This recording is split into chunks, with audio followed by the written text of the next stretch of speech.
Nga esekei mbangu tokosenga na assistance totelema tobanda milulu na biso totelema t'observer une minute de silence en mémoire d'Étienne Tshisekedi wa Mulumba.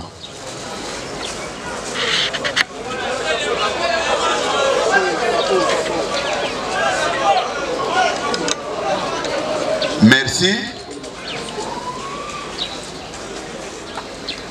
Tobandi na hymne du parti. Union pour la démocratie, I2. Union pour la démocratie. Et progrès social.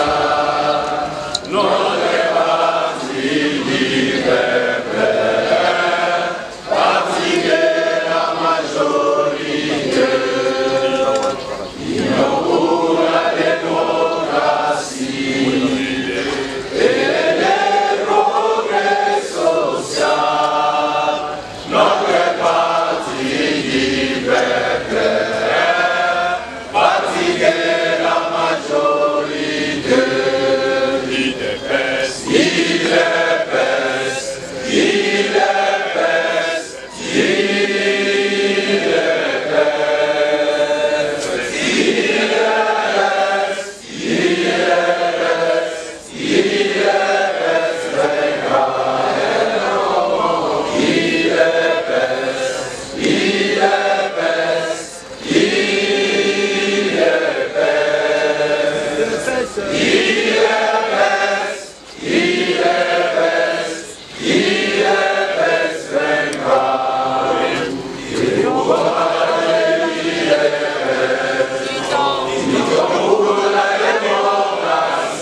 Maboko pona bino moko.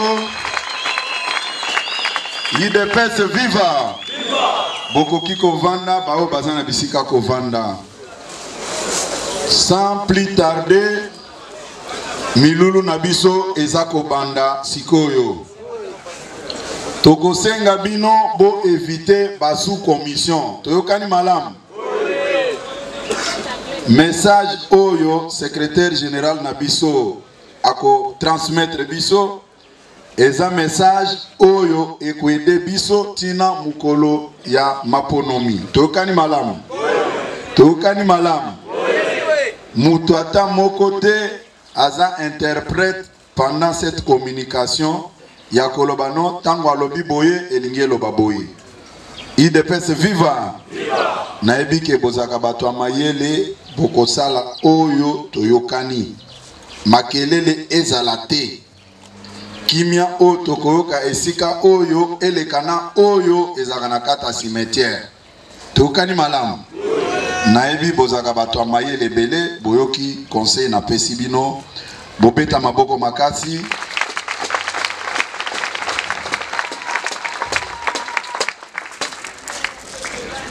Toko invité secrétaire général Nabiso Jean-Marc pour a solola na base ya parti.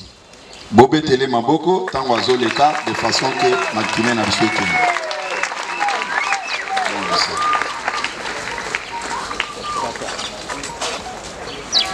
UDPS viva! Viva! UDPS viva! Viva! UDPS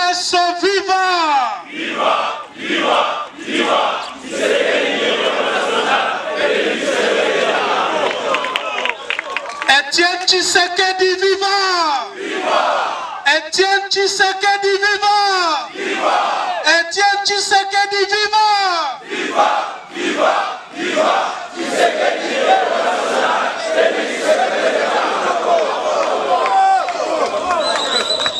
Merci. Combattante na combattant. Na qualité nangai, il y a chef d'état-major. Il y a armée oyo bino bozali ko représenter. Nazali mandaté par le président du parti pour la copie Sabino orientation ti nangonga élection. Bino moko boyebi que toza na virage. Président chargé ngai na qualité nangai ya chef d'état-major na pesa bino par instruction. Oyo bokolanda à la loupe. Tozo kana. Bino moko boyebi mwamba ekotizelo. Mwamba ekotizelo. Tokolia yango te. Mwamba ekotizelo. Nde yango to convoqué bino awa na temple ya démocratie. Esika oyo résistance et banda. Donc, tous en rapport à ma sécurité, sincèrement, l'air est grave et sengela qui binona biso to solo langongo. Parce que ceux qui to longwe place oyo mutu nyonso ayebi oya kosala le 30, oya kosala le 31, le premier ti ngonga bako publier résultat ya maponami. Mais avant nakoma na essentiel na lingina rappeler bino historique peu objectif y a lutte oyo bino na biso to sali et belé a bambula oyo to sali na lutte oyo et kopesa biso maele ya oyo ko sala les 30 lutte oyo to bandiango lelote et que ça la sikoyo près de 40 ans depuis que to bandi litoyo to sali yango contre vents et marées, contre volonté à ba dictateur bato bazali ko utiliser biloko ya kobomana nango comme moyen d'expression, bazali ko utiliser violence comme moyen d'expression face à un peuple déterminé pour na kozwa liberté naé. Lelo, près de 40 ans, tozali kolité pour na état de droit, tozali kolité pour na démocratie, tolité pour na bien-être économico-social ya peuple, tozali komilité pour na changement. Tobo sanaka yangote, que na eu des personnes, tozali kobenga na ba combattant. Tozali ba combattant parce que tozali ko combattre la dictature.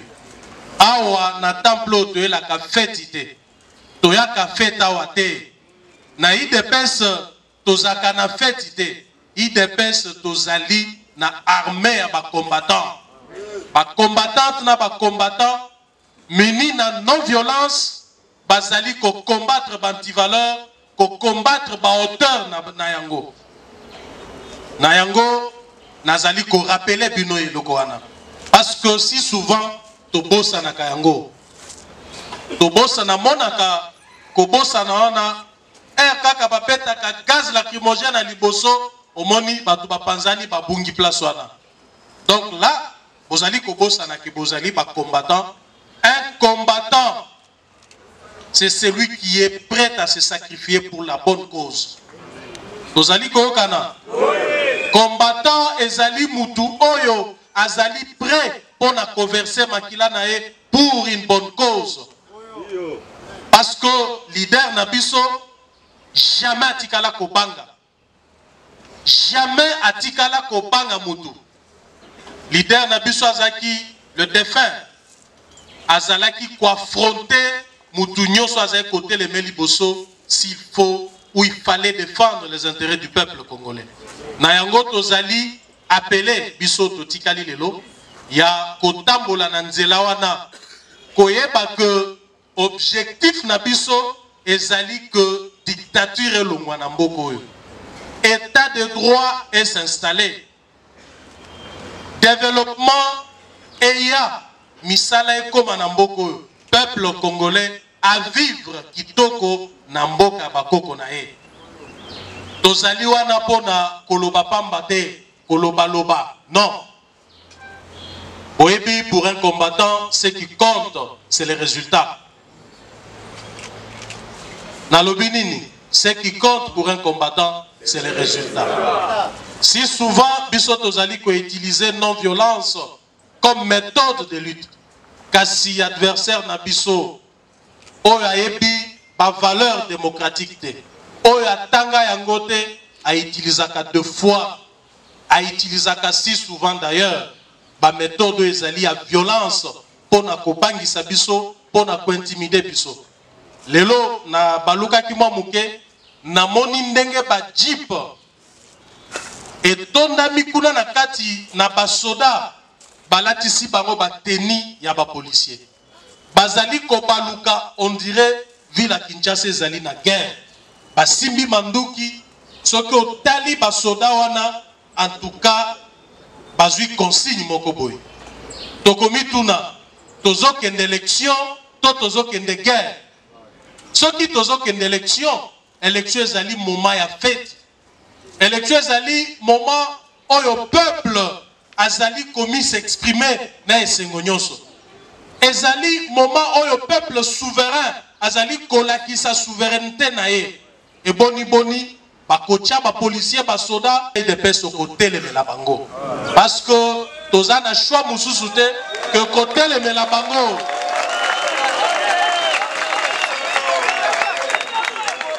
Sikoyo, ce qui comptera pour nous, c'est le résultat. Résultat, ezali départ ya régime. Ce qui régime est kéité, donc tozui résultat. Na komi s'attarder mingite na point oyo. Na basi que combattant nyoso oyo adhérent na IDPS. Oyo akota ka réunion na cellule, na section, na fédération. Oyo akendaka tongo nyonso to pokwa nyonso na parlement debout ayebi que objectif na biso ezali conquête ya pouvoir poto tia en pratique projet de société na biso vision ya ba père fondateur o bakela parti oyo parce que ba père fondateur na biso bazalaki ba chômeur te ba père fondateur na biso bazalaki ba dignitaire mouné na régime bazalaki na mbongo bazalaki na ba poste bandima kotika ba poste wana pona ko combattre pona bino na yango tozo continuer na nzela wana ya ko combattre dictature ti mokolo toko gagner po ete lobi mboka na biso ebonga kasi pouvoir ezali lelo ya Joseph Kabila boyebi que basali ba manœuvre nyonso po ete maponami esalema te na mboka na biso. Coup de chapeau na peuple congolais. Coup de chapeau na combattante pe combattant ya UDPS. Oyo tokomona les 30 ezali résultat ya combat au bomene. Tobeta maboko makasi.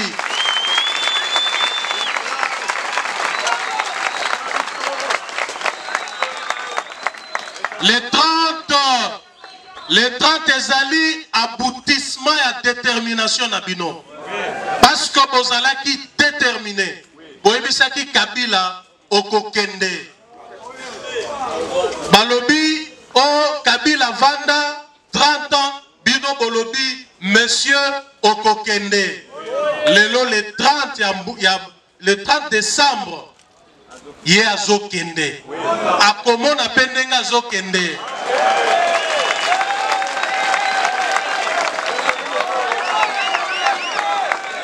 Kasi avant akende na lingina rappelé bino pa manœuvre oya sali ya liboso l'air a glissé tokene na centre interdiocésain aboyi ko appliquer accord. Aboyi ko appliquer accord parce que ebaki ke na kati accord ye asi akufaki na ye. Bozo kanisa kaka na lopango oyo. Nazaki koloba na ba matinée politique comme moyen ya kokende na ba élection ya malonga en dehors ya accord ezalaki te.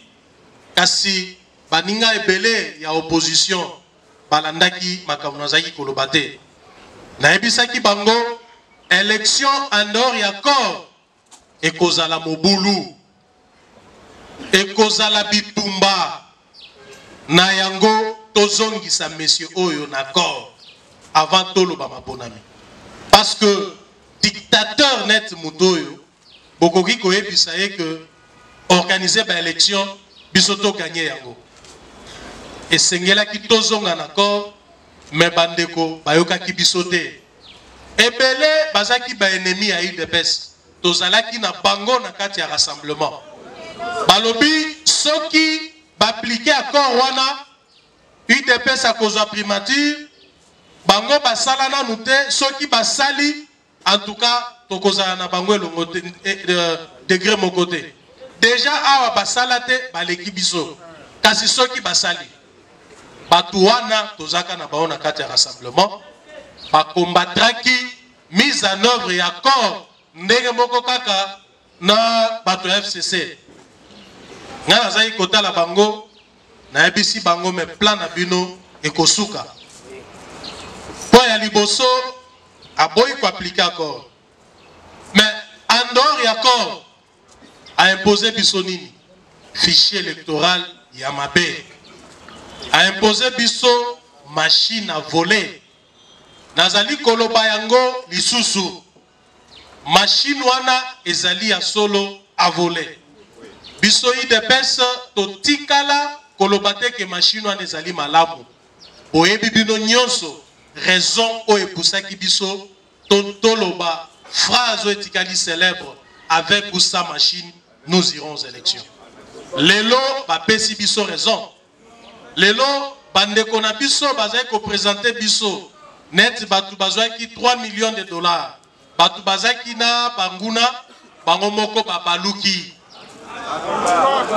Babaluki ba rejoindre biso. C'est vrai nga ezoka musangate parce que UDPS ezalaka toujours na longueur d'avance. Tokoki koyoka politique ndenge moko na bango te. Biso c'est normal que tozala na compréhension à politique koleka bango parce que bango baza pa na mike na politique. Biso toza ba mikolo.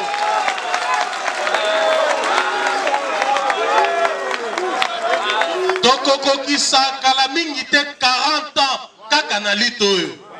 Nani akotangisa biso politique? Nani akotangisa biso combat politique oyo? Donc bon que la bango mabanga te. Na basi basi basengi ba pardon, ba mea culpa, mais parce que ba rejoindre biso et sengeli balo bango clairement prochainement bayeba que UDPS ezali académie à politique. Ezali université munene. Tozui avantage ya kozala na professeur ya ba professeur. Oya tangisi batu nyonso politique. Biso tozalaka na ye, tozovanda na ye, tozolia na ye. E boni batu baya lelo koloba ko biso ba fulani tolobaki o tolobaki. Lelo opinion tant nationale qu'internationale va comprendre que UDPS ezali a solo université ya politique. Même l'air balobaka o tozan expérience te. Ngana kama kabango expérience nini? Ya moibi parce que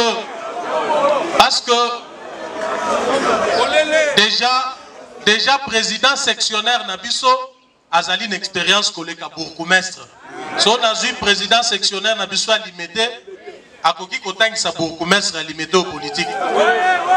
Donc expérience soit na anime. Pour aoumeli na politique. Ezali batu mususu ba lokota banka na balabala bo ba PC poste. Po noko na e soki tatale ki na e aza quelque part mutu wana po asali na ne na poste azawana aleki oyo azali kotanga chaque tongo azwi kaye na bik aye na université oyo hein? Donc bato wana boko comprendre que bandimi ke ya solo IDPS ezali université ya politique sikoyo machine à voler wana ba imposer biso yango lelo comme si cela ne suffisait pas bazui ba machine wana bakaboli yango na bandaku ba information nazali kozwa ezali kolekisa que bato wana basi babandi vote na bandaku baza na ba machine na bandaku bazali ko appuyer bazosala ba bulletin kasi na ebite ndenge nini bakosala po ba bulletin wana eya kokota na ba urne parce que tokotia ba témoin na biso partout lelo bamoni que IDPS alobi que tokotia ba témoin bisika nyonso boyebi maye bazali na kati ya kosala biso bazali kopimela biso ba macaron ya ba témoin bazoboya kopesa biso macaron wana est-ce que seni oyo azali na ba million ya dollars na budget na ye azanga mbongo ya kosala ba papier oyo ya mike oyo ezaka mwa papier muke boye bazoloba que toza na yango toza na ngo te nga nazokamwa ka papier moko apamba banda tozali kolite po ete batemo na biso nyonso oyo bazali accrédité bazwa bamacaron wana 10 minutes oyo bisiki ebele batemo na biso bazwi bamacaron te okomona ke bato wana bazali na plan moko boye bazali na yango toke na bango tolobi tour oyo tokokomisa bango na suka tokokomisa Joseph Kabila na dernier retranchement na ye esika kokende kobatama biso tokeka tozwi ye esika wana mir na sima moya kende place mususu ezali te biso tolandieka na malembe ti tozwi ye tozokana nde sikoyo tokomo vivre makambo ngo sikoyo machine tondimi yango fichier ya mabe tolobi tokende ba élection biso tokotia ba témoin na biso na ba bureau de vote bakomi kotepa lelo élection kingaselema le 23 et komi le 30 batumbi ba carton batumbi ba caisse vide na dépôt na bango balobi ezali ba machine mais machine wana ezali ekoki kozanga disque dur te disque dur wana ezikaka te on a prouvé réellement que ba machine ezaki wana baoka kolokota ba disque dur nyonso wana balakisi bato soit bakotisi ba journaliste na kati ya dépôt wana babisi bango bozwa ba image ba débris ya ba machine yango yo ba disque dur yango yo ba panzisango nde yango na mboko oyo esengeli ba journaliste babanda kosala pe musala bango ya ki journaliste batika musala kosala ba gesticulation na ba télévision pona kofinga batu pamba net ba mususu na monaka ba osala ba gesticulation te bo cité comment mutu te